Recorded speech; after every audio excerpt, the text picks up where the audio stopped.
the waves got higher and higher. That's kind of what gave me a certain feeling in my stomach. Chances of survival are very, very slim. Was this it for him? My hope was to survive.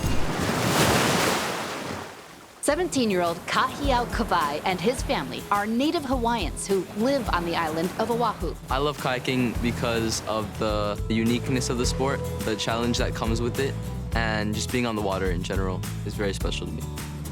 In October 2024, Kahiao faced an unprecedented challenge while training for a competition off the coast of Waikiki.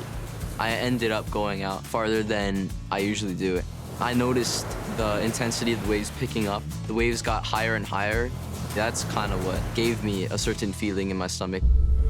Suddenly, the ocean currents pulled Kahiao out into the open water. I initially floated out past Diamond Head, and I really had no control at that moment. I had no control over the boat, and the current just took me. The currents here are extremely strong. We're in an island in the middle of the ocean. It's very deep water. The currents are unforgiving and take lives every year. If you get in a channel between the islands, it will take a boat, a person, a kayak, whoever, and will sweep it in the direction of that current. When Kahiao failed to check in, his mom's worry set in. I called my husband. He said Kahiao didn't come back.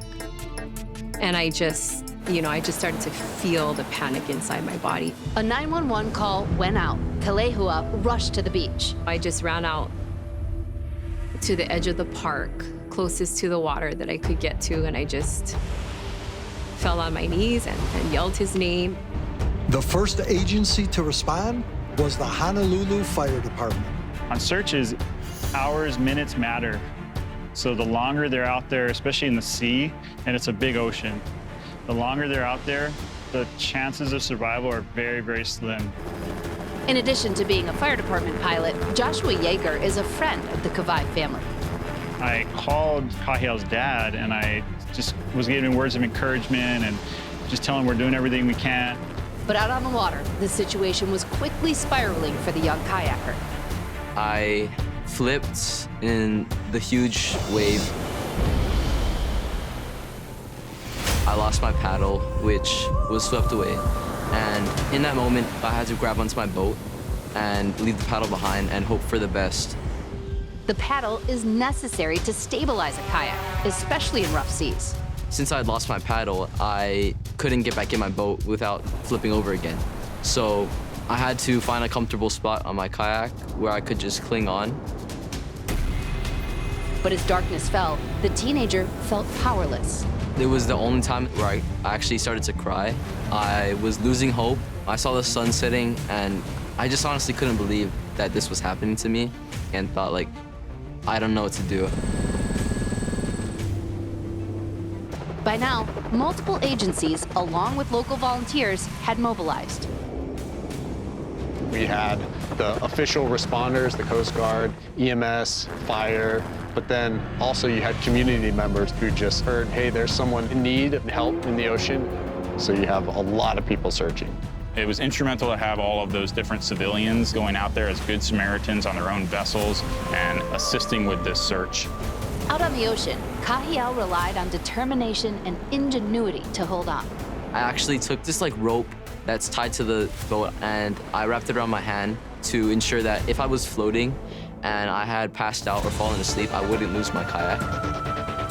But on shore, as the hours stretched into evening, dread began to settle in. I just was looking out into the dark ocean and just blown away that he was out there and that I didn't know what to do. I was really scared. I thought about what my parents were feeling at the moment. I knew they must have been devastated, and I really didn't want them to have to live in the future without me. And that's just a terrible feeling. It was terrifying, it was confusing, it was frustrating. Like, was this it for him, 17? I was just scared. But surrender wasn't an option for anyone, including rescuers. Watercraft, helicopters, and planes were tenaciously searching for the teenager. I saw many helicopters. They were flying around, and I saw them making paths that didn't go towards me. At that point, I was really scared that they would never find me out where I was. At that moment, he tapped into remarkable resilience. I took a moment to calm myself down and thought of the best way to get out of the situation because my hope was to survive. And that's kind of something that made me decide to start swimming back. The currents had taken Kahiao east, across Waikiki Beach, past Diamond Head, and further out to sea. When you look at Hawaii, it's a small string of islands in the middle of a big ocean. So all of those giant ocean currents, the entirety of the Pacific, is flowing through the Hawaiian Islands. So if you get in a channel between the islands, that current is strong. But those unpredictable Hawaiian waters began to shift, and this time, they were working in his favor. I actually started realizing that the current was going the opposite way than I had been before. And I decided to use that to my advantage. And I actually swam with the current on top of my boat. After 11 hours of relentless searching, the team was coming up empty. It was time for a fresh shift. Coast Guard pilot Mike Valentine and C-130 commander Zach Hunter took the reins, ready for the next phase of the mission. We got a call at about 3:30 in the morning, and we were told, hey, he's still out there. I got my game face on. I was excited. I was ready to go. The crew combined their visual observations with infrared cameras, maximizing their search capabilities. Looking for somebody at night is very difficult. We had no idea where he might be. We didn't know if he had stayed with his kayak or tried to swim to shore. Committed to the mission, the crew continued their search. I looked up and I saw the Coast Guard plane flying around looking for me, hoping they would even just get a glimpse of me. I looked outside the window. I saw a 20-foot kayak. And I said, I got him. Uncertain of his condition, the crew weighed multiple options for a quick rescue. When we found Kahiao, we knew that we could drop a life raft, but we weren't sure that he would be able to climb into it. Given his condition, it takes a lot of strength to get into one of those life rafts. So we looked in the surrounding area. We saw a fishing vessel that was heading towards his direction. We contacted him on the radio and asked him what his intentions were. He told us he was looking for the missing kayak. To mark Kahiao's location, they opened the back of the giant aircraft and dropped a flare.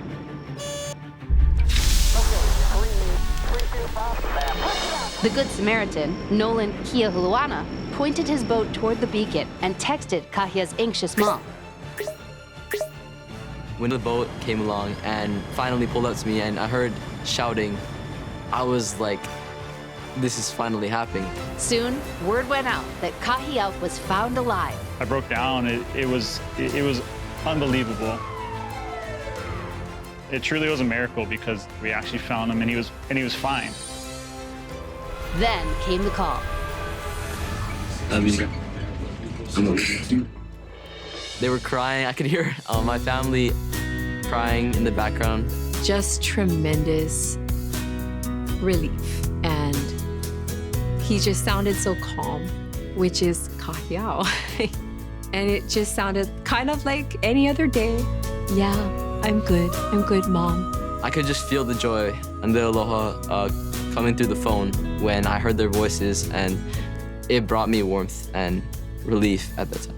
The resilient and lucky teenager made a full recovery. Now it was time for Kahiao and his family to meet these brave heroes for the first time. Nice to meet you, man. Good to see you here. I got a light for you. Thank you.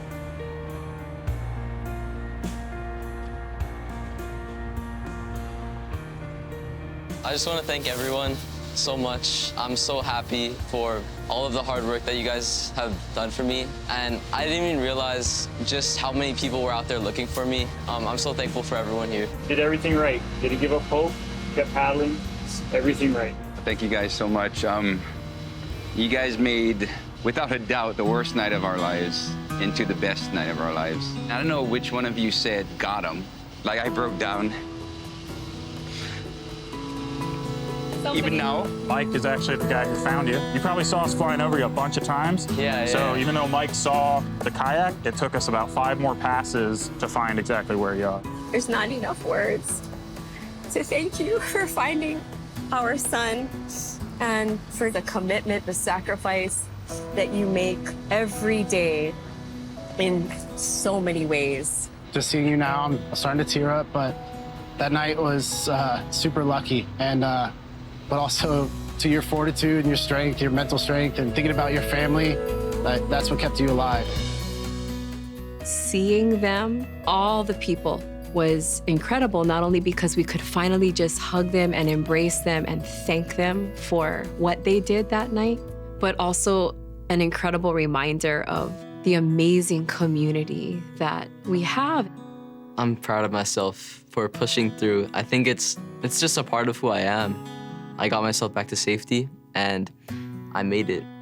And I'm here now and I'm safe and I'm doing well. I just can't thank everyone enough for just jumping in. People just jumped in to look for him. And I'm so grateful to be a recipient of their hard work.